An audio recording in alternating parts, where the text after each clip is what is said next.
he notices that the Mormons differ in their understanding of claims that the origins of the endowment go back to antiquity. On the one extreme, Nibley flatly asserts that the ordinances of the Egyptian temple were essentially the same as those performed in ours.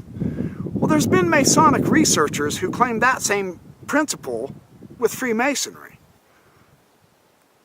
a view that he went to great pains to demonstrate in his publications. And he didn't confine his parallels to the Egyptian, of course. He went to the early Christian, the Jewish, the Muslim, and other sources in behalf of the witness of his arguments. But Freemasons have done that also, you see. What this is doing is showing evidence of antiquity. But you have that in both systems, Mormonism and Freemasonry. It's called the legenda. There's not a direct historical line of descent, of course not. But there are the parallels. Every parallel you can find in ancient Mormonism, I can find in Freemasonry. I'll show you in my book. That doesn't mean that they come from antiquity as such. That means the same themes are available, just in different contexts. The one can be shown to have antiquity, Mormonism, properly so. So can the other, Freemasonry, and properly so. The parallels are there. Even though sometimes the symbols differ, of course. We know that. That happens in all the ancient mysteries. The symbolisms of the ancient mysteries are not the same as those found in the Mormon endowment, any more than they are in Freemasonry. And yet, there's multitudinous symbols and symbolisms and meanings that can be found, and that have been. It's silly to deny that. Well, here's what Kearney says about the endowment. This is one of the most beautiful explanations I've ever read, ever. Listen to this. The endowment is revealed doctrine necessary for the salvation of the saints. It teaches us God's relationship to man, our duties, and our responsibilities. The endowment has never changed. The endowment has never changed. Just stay with me here. He's talking about the endowment here. Just stay with me. I know what you're thinking. You're wrong. Listen to this.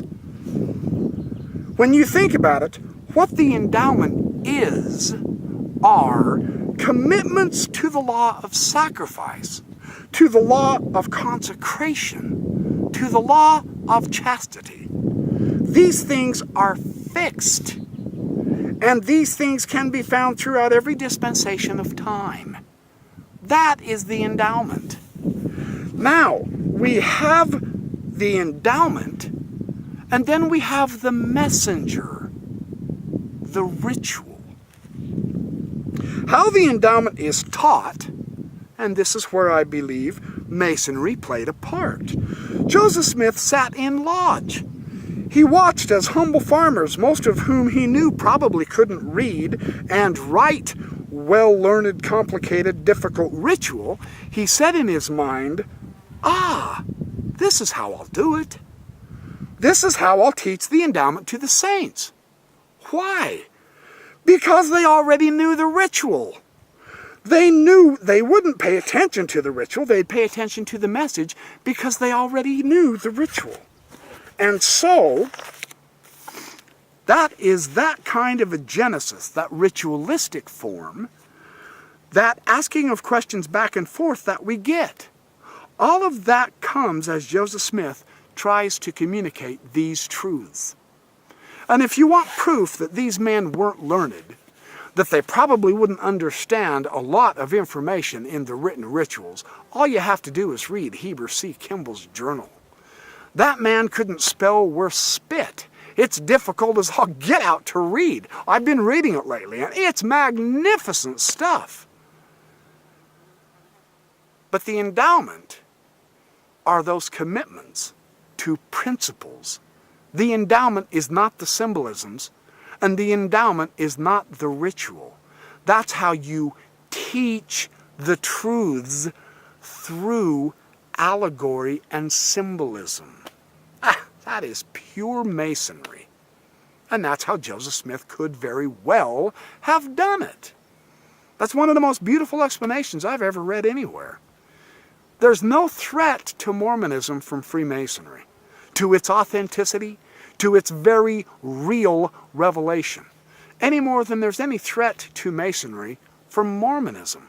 Why? Because Masonry itself has adapted the symbols from all of antiquity, from every single different kind of mystery. Albert Pike taught that in his book Esoterica.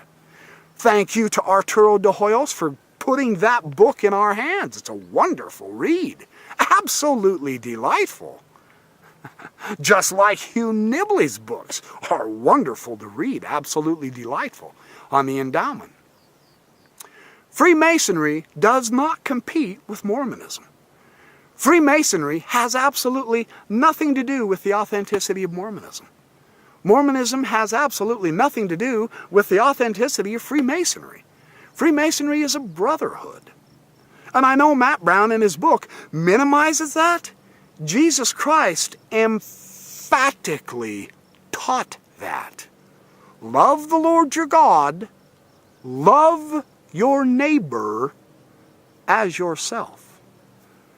Freemasonry very powerfully emulates Christ's teachings in the New Testament.